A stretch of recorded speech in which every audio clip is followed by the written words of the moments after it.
I think it got interesting when I completed my first degree at Edinburgh, and I saw a film called Easy Rider, which was of some guys crossing the United States of America on motorcycles.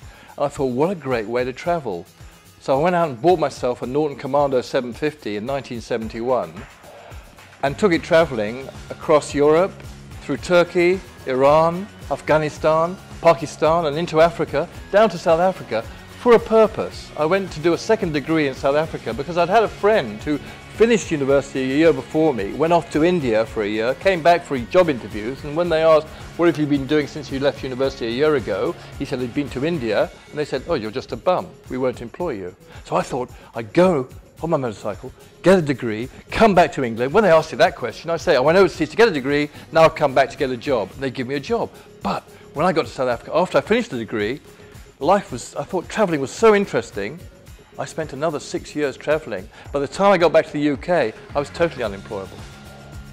However, when I got back, I met somebody who was doing financial planning, and they explained to me about investments and doing savings plans, and I suddenly realized that if I'd done that prior to traveling, I could have traveled for twice as long from the money that I'd invested and saved. So I became very conscious of the benefits of investing.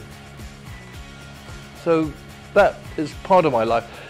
Since then, so that was my land travels on my motorcycle. Then when I was in Australia, I got involved with a group of people. We rebuilt a 40-year-old timber sailing ketch, and I lived on that for 2.5 years. We sailed it from Sydney up the Barrier Reef to Darwin, 6.5 weeks non-stop to the island of Mauritius, then to South Africa, then to St Helena, which is where Napoleon Bonaparte died in 1821. We went to his house, we then went to the governor's house, and we discovered these land tortoises, which were enormous, and we asked how old were they? And they said, we reckon this one is 170 years old. So I turned to my friend and said, we just met the tortoise that met Napoleon Bonaparte. Anyway, we got back on the yacht and sailed to Brazil. And then, to balance my life, having been on the ocean for 2.5 years, I went walking for 9 days from Cusco to Machu Picchu in Peru to get a balance in my life.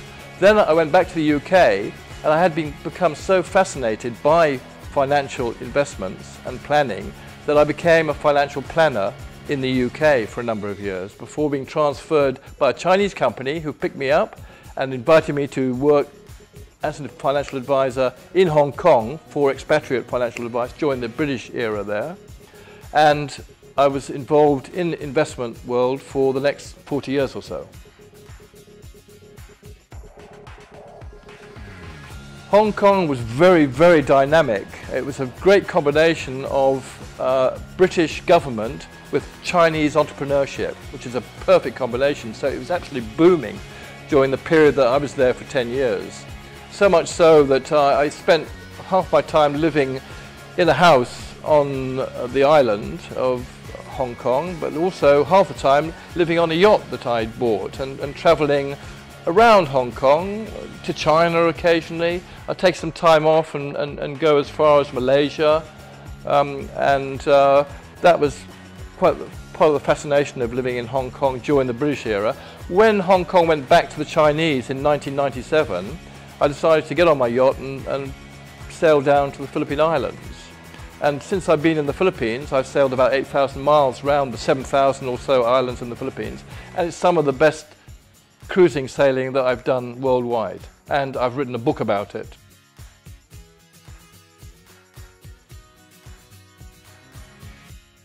Yes, when I was working for the Swire Group, who's one of the most successful Scottish companies based in Hong Kong, who incidentally own Cathay Pacific, which everybody knows about, they had an in-house investment magazine, or a magazine, and I used to write regularly investment articles for them. And other companies started to pick up on this, and JP Morgan asked me to write investment articles in their in-house magazine. A magazine called The Billionaire asked me to write for them, specific investment, and Time magazine even started quoting me about what I would recommend on NASDAQ stocks. So, and some other article magazines as well. So that became also a passion of mine, writing not only investment articles, but about travel and life's experiences.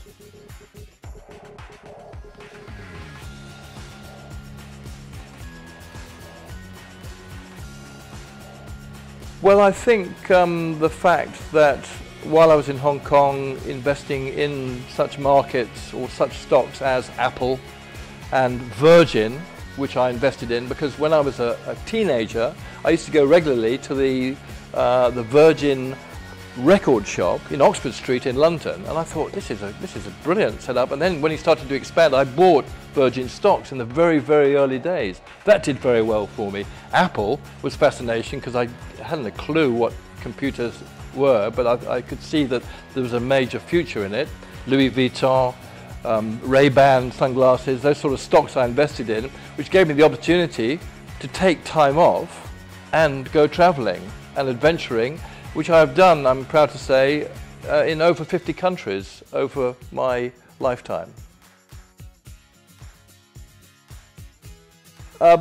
Partly working for top companies who paid me on a salary basis plus brokerage bonus fees based on the amount of business I used to do. I have to say that in Hong Kong, when it was absolutely booming, people used to make decisions very quickly, and I used to write about 25 to 30 cases a month.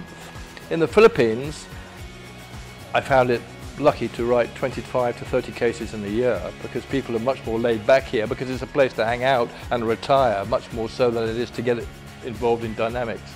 So Hong Kong gave me that opportunity, and I was working in Hong Kong for 10 years. So I'm glad to say I was able to stack up a nice bank account.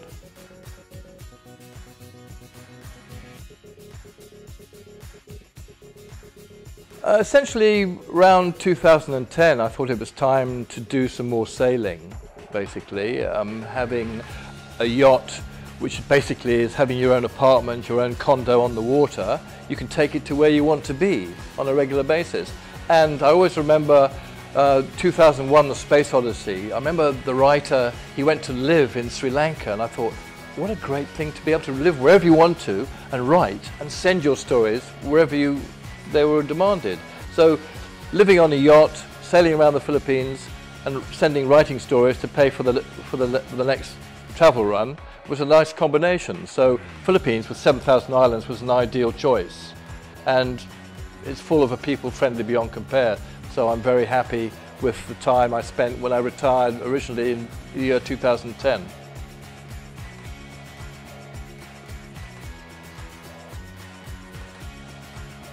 Well, it's a group of young people who are very dynamic, very curious about the world, and they have a passion for humanizing investment.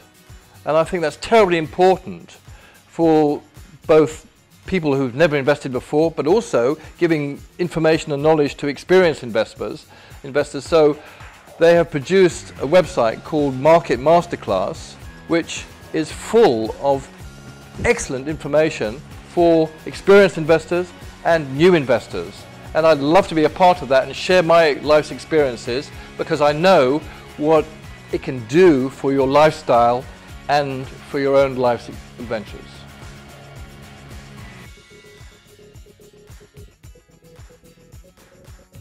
Well, I think it's got both ends of the spectrum, because it's a brilliant resource of information for the experienced investor, because it gives up-to-date news, IPOs on new quotes on stock market picks as well, but also, and I think this is terribly important, it's a fantastic learning platform for the inexperienced investor by producing a dummies guide for people, how to go about finding a broker, how to avoid online fraud, which is something which is important to know about these days. But it's very different, it's very visual, it's webcasts, it's videos, it's podcasts, and it's highly original and looks at the world of investment from a fresh, new perspective, which is very, very valuable to everybody who's looking into investing in the world into the future.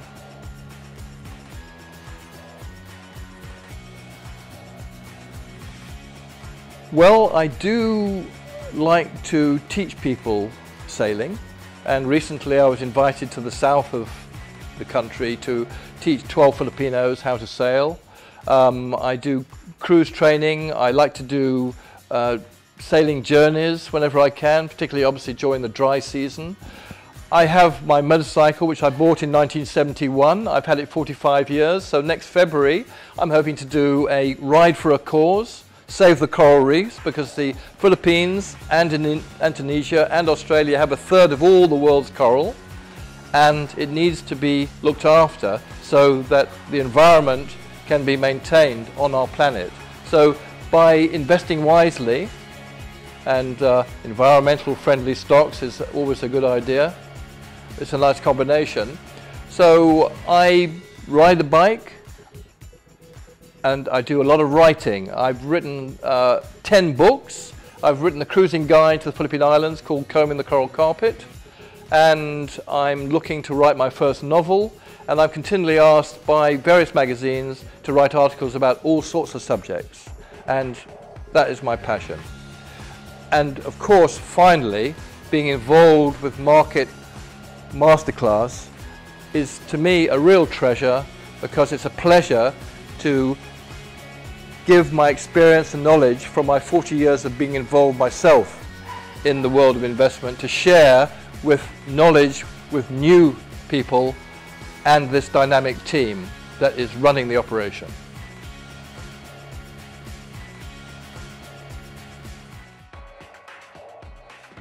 Thank you for being part of your dynamic team. It's been a pleasure, and I really look forward to the future.